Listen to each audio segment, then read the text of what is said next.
Alors, c'est pas moi qui ai choisi le titre de la présentation. Donc, la transition enfant-adulte, les clés du succès. C'est un petit peu présomptueux de notre part de commencer comme ça, mais vous allez voir, la présentation est centrée sur de la vie réelle aussi. Donc, l'adolescence et la maladie chronique, ce sont deux états qui vont se percuter. Avec, là, je vous apprends rien, hein, l'adolescence, c'est le moment de la vie où il y a les changements les plus importants, avec d'une part des transformations corporelles. Hein, quand on est un garçon, on a les poils qui arrivent, quand on est une fille, on a les seins qui arrivent, donc on a un corps qui se transforme et qui va progressivement être changé et qui va donc modifier fortement l'image que l'on a de soi. Le deuxième élément, c'est la période où on va se construire. On va construire la personnalité que l'on aura plus tard quand on sera adulte. C'est aussi une période de deuil. C'est une période de deuil de l'enfance, de l'innocence de l'enfance. C'est une période de deuil du corps de l'enfant et qui devient un corps d'adulte progressivement. Et il faut s'approprier cela. C'est une période de deuil aussi de l'idéalisation parentale, avec le fait que les parents ne sont plus les icônes qu'on pouvait avoir quand on était petit. Il y a des libertés, on va se rencontrer entre pairs, on va devenir une bande de potes, hein, c'est le moment où on constitue ces bandes d'amis, et c'est aussi le moment où les adultes commencent à vous accepter parmi eux, et c'est donc un moment où on va pouvoir explorer de nouveaux territoires. Enfin, c'est le moment où on se construit pour l'investissement dans les études, en vue plus tard d'avoir un métier, et donc de s'insérer dans la société.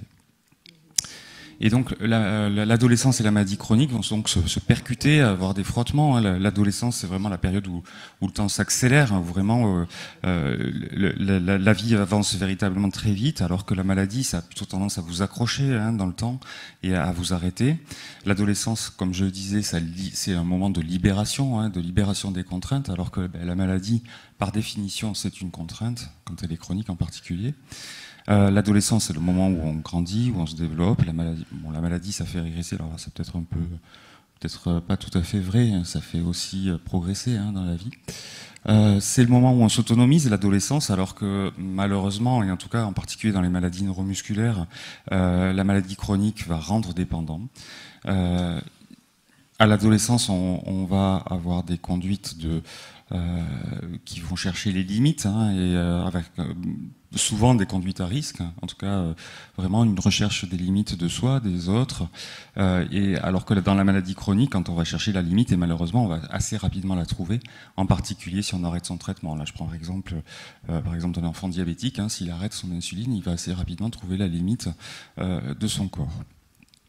Enfin, l'adolescence, c'est certes, on va chercher la limite, mais on va aussi chercher à s'identifier. Alors pas s'identifier forcément aux adultes, hein, mais s'identifier éventuellement et être normal dans son groupe de potes, hein, comme je le disais tout à l'heure, parmi les amis. Et forcément, la maladie chronique, en particulier quand elle est visible, elle va entraîner un impact important sur l'image de soi. Donc, il y a des auteurs, hein, qui disent que l'adolescence, ça voudrait être un intermittent de sa maladie. Et je crois que c'est vraiment, ça reflète assez vraiment la réalité, et que la maladie chronique est un amplificateur des difficultés de l'adolescence. Alors, la transition, qu'est-ce que ça va être pour un ado? Ça va être d'une part un processus d'autonomisation, et comme on disait hier, pas que de l'autonomie motrice, hein, de l'autonomie dans les capacités de se prendre en charge, dans les capacités du quotidien, dans la capacité de maîtriser sa vie. La deuxième chose, ça va être prendre en compte la fonction qui était jusqu'ici assurée par les parents.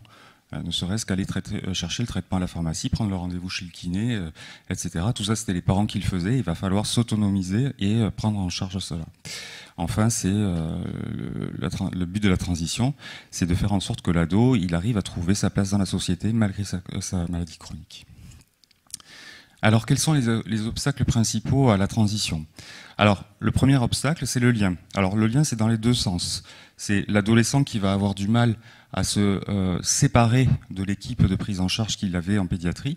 Mais ça peut être aussi, alors il y a plein d'auteurs qui décrivent ça, hein, des difficultés pour l'équipe de pédiatrie de lâcher leur enfant, entre guillemets, parce qu'ils ont grandi avec, enfin ils l'ont vu grandir, ils ont vu ses difficultés, ils ont vu ses réussites, ils ont vu ses échecs.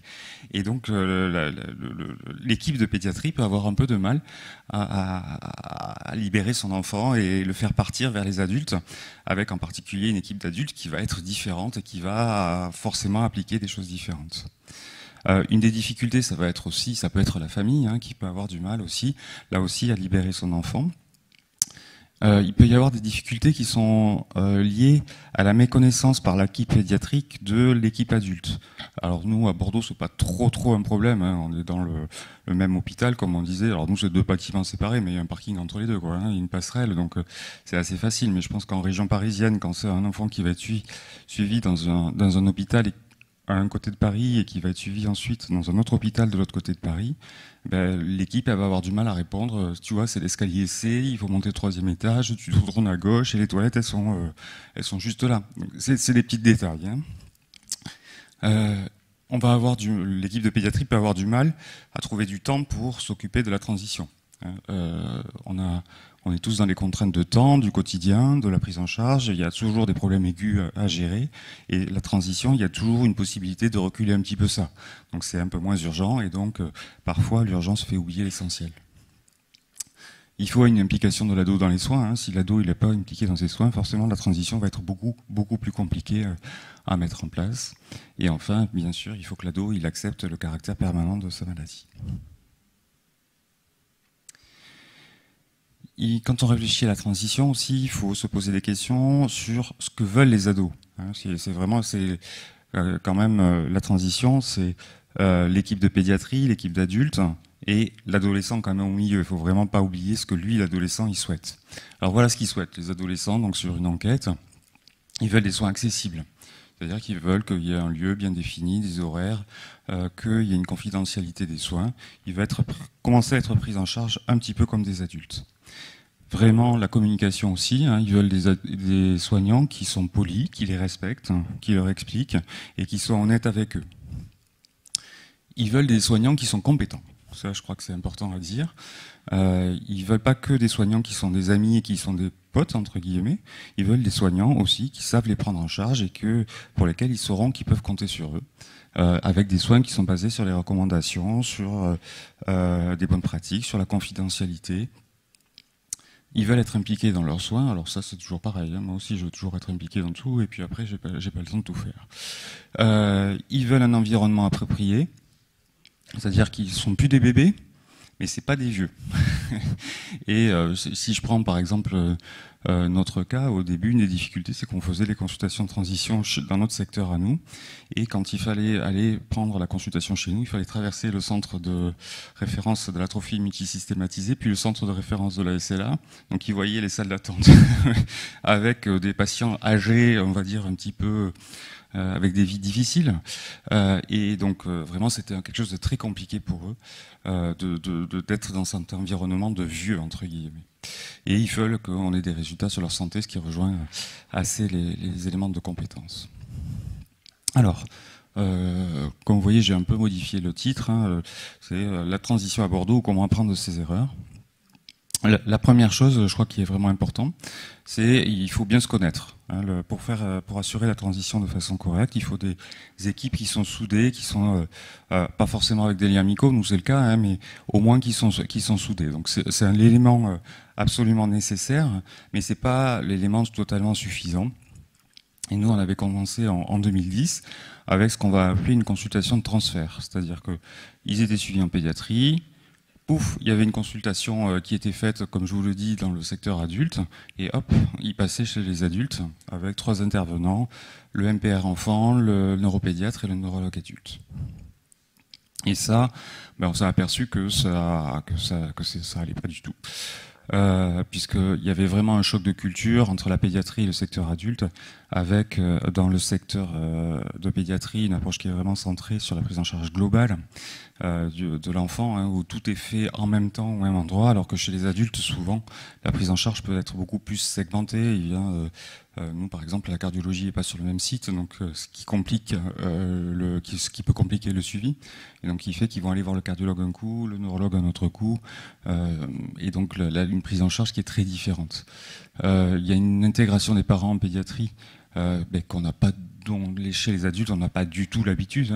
Chez les adultes, on a un patient en face de soi et on ne va pas appeler les parents du monsieur de 70 ans pour savoir s'ils sont d'accord ou pas avec la prise en charge qu'on est en train de faire. Donc c'est une attitude complètement différente, même si on s'habitue à le faire quand on prend en charge les jeunes adultes. Ensuite, il y a l'accompagnement à la décision qui est très différent chez l'enfant, où il faut entre guillemets manipuler, c'est pas un bon mot, mais il faut amener l'enfant vers une décision, alors que chez les adultes, on va leur donner les éléments d'information, on va décider avec eux, certes, mais on va être beaucoup moins dans l'accompagnement dans la prise de décision.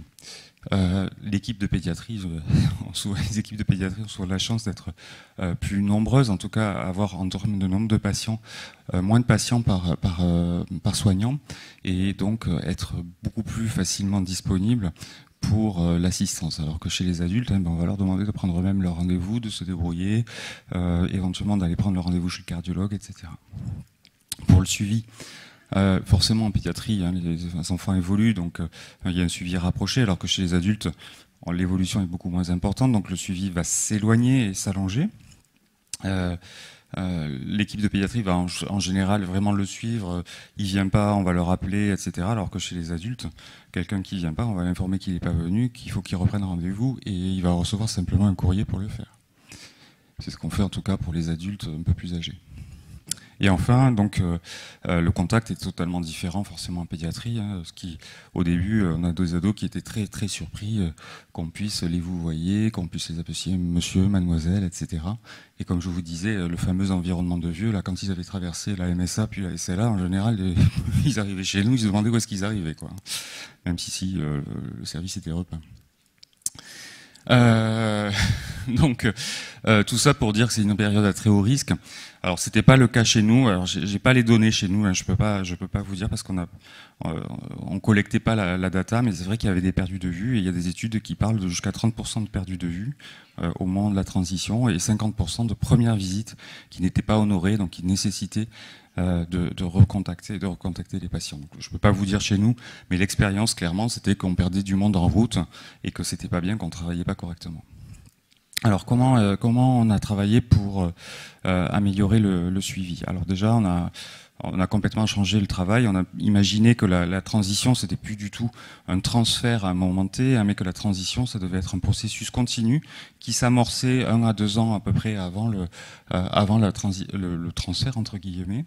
Donc on a arrêté, on avait au début des critères d'âge, on disait que c'était à 16 ans qu'il fallait les transférer. Alors maintenant on sait plus du tout, on n'a plus du tout de critères d'âge. Alors forcément on les transfère pas à 10 ans. On les transfère à partir de 16 ans et jusqu'à une vingtaine d'années. C'est l'équipe de pédia qui choisit le moment le plus opportun en fonction du souhait de l'adolescent. Il faut que ce soit validé par la famille. Il y a quand même une condition, c'est parce que nous, les médecins d'adultes, la puberté et la croissance, c'est pas du tout notre truc. Donc là, il faut que ce soit clairement achevé pour que nous, on n'ait pas à gérer des choses pour lesquelles on est totalement incompétent. On a changé de lieu, tout bêtement. On est parti du service de neurologie, on est allé dans le service de MPR, tout simplement parce que le lieu c'est un petit bâtiment sur le côté, avec une grande salle, avec un milieu qui était beaucoup plus adapté en fait à la prise en charge de ces patients. Et donc la préparation se fait 1 à 2 ans avant. Donc il faut débuter tôt le processus.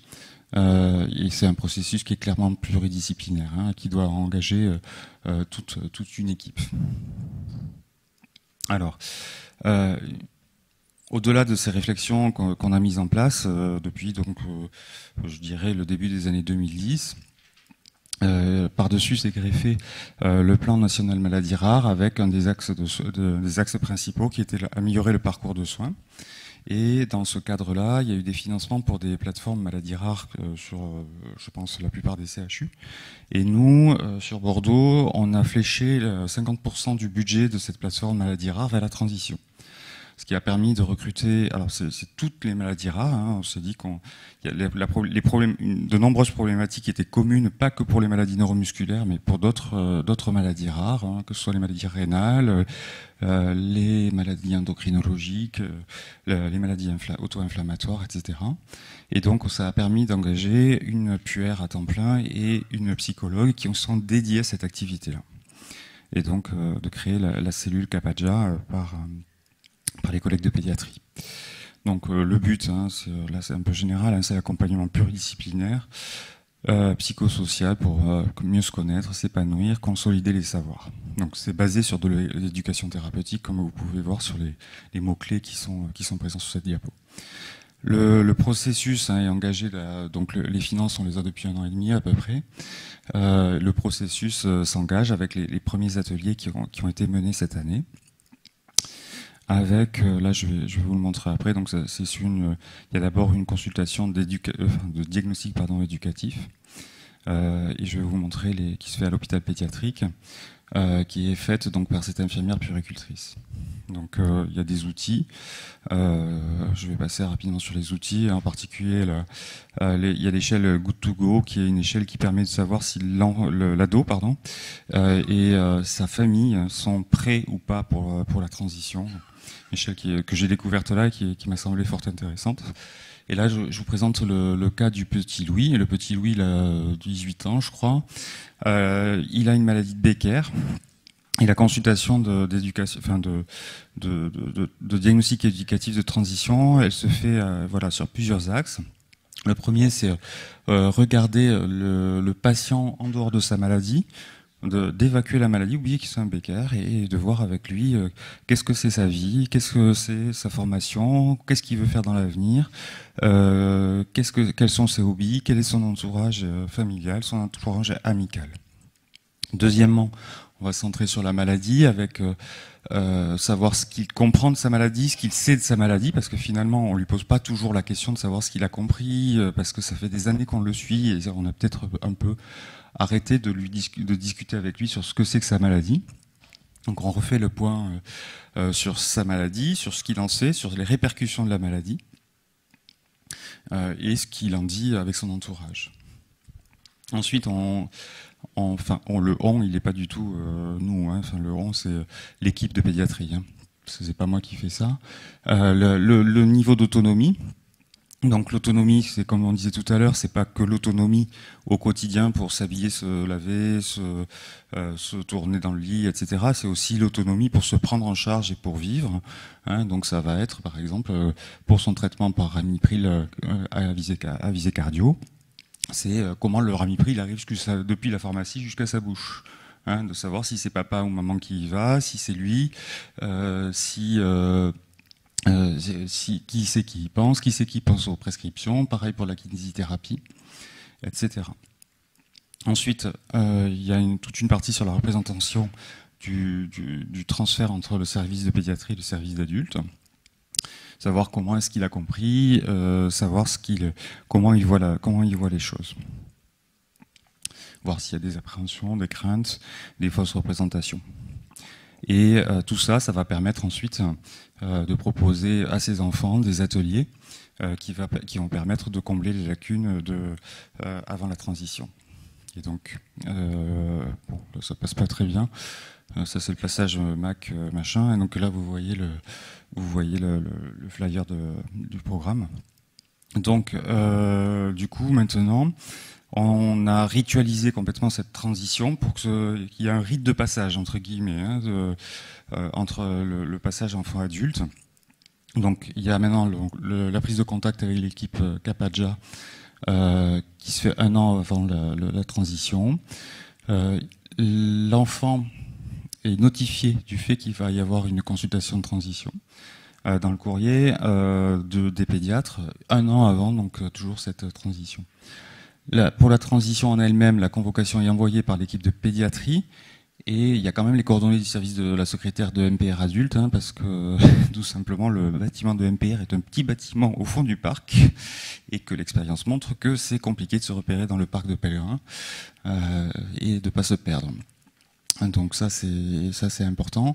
Et ensuite la consultation elle-même est ritualisée, c'est-à-dire que elle se fait jamais pendant les périodes de rentrée scolaire, d'examen, de fin d'année, etc. Alors les trucs que nous chez les adultes on oublie totalement. Hein.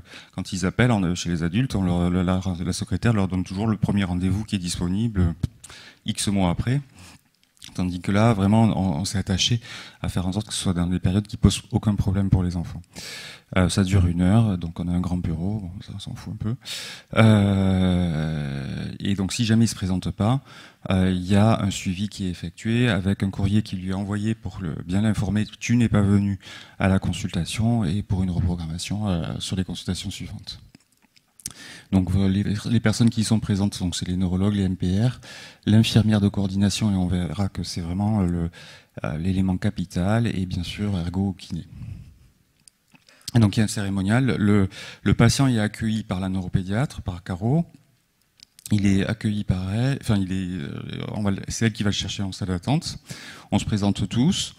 La consultation se passe comme elle doit se passer, hein, en fonction des problématiques. C'est toujours un des médecins adultes qui va l'examiner. On va discuter pour l'habituer au fait que ça va être maintenant comme ça qui va être vu. On discute bien entendu des modalités de suivi, et c'est l'infirmière de coordination qui est son interlocuteur ensuite pour organiser son suivi. Donc il va pouvoir identifier quelqu'un qui va être la personne référente sur laquelle il va pouvoir s'appuyer. Et donc on lui donne les coordonnées du secteur adulte, et l'enfant est raccompagné par un des médecins adultes, vraiment pour signifier que maintenant c'est chez les adultes qu'il est pris en charge. Donc avec ces systèmes-là, on est passé à 94% de réussite, c'est-à-dire d'enfants qui passaient du secteur adulte, du secteur enfant au secteur adulte, et qu'on continuait à suivre au long cours. Ça c'est 2019, 2020 ça a été plus compliqué. Bon, vous vous doutez bien qu'on a eu des problèmes de suivi et de report de consultation à cause bien entendu de la crise Covid. Parce que la consulte de transition, elle peut pas se faire en téléconsultation. Donc voilà, donc la transition, je suis à l'heure. Ça relève pas d'un simple transfert. Je crois que la clé de la réussite, c'est vraiment que la mobilisation de l'équipe de pédiatrie autour de cette transition, avec des personnels dédiés qui permettent d'avoir du temps. Pour les secteurs adultes, je crois que l'élément très important, c'est que l'enfant ou l'ado, il a un correspondant, c'est l'infirmière de coordination, chez nous c'est Sarah, et ils savent qu'ils peuvent l'appeler, ils savent qu'ils peuvent se voir avec elle, qu'ils vont être bien accueillis, qu'il n'y aura pas de problématique particulière. Une des difficultés qu'on a identifiées, autant ça se passe très bien pour les enfants qui sont vraiment suivis en pédia, autant on a beaucoup plus de difficultés pour les enfants qui sont dans des IME, où les suivis en pédiatrie étaient beaucoup plus éloignés. Et donc du coup là, clairement, on sait qu'on perd des enfants qui sont perdus de vue quand ils sont en particulier dans des IME un peu éloignés de Bordeaux, où il n'y a pas tout ce système qui a été mis en place, et on a un peu de mal à les récupérer. Voilà, et le projet là, c'est de développer cette cellule Capadja pour créer une maison des adultes jeunes et des adolescents qui sont en dehors de l'hôpital. Voilà, donc je crois que la clé de la réussite, c'est ça, c'est le fait de tous travailler ensemble et de travailler en équipe et d'être fluide entre nous. Voilà, je vous remercie de votre attention.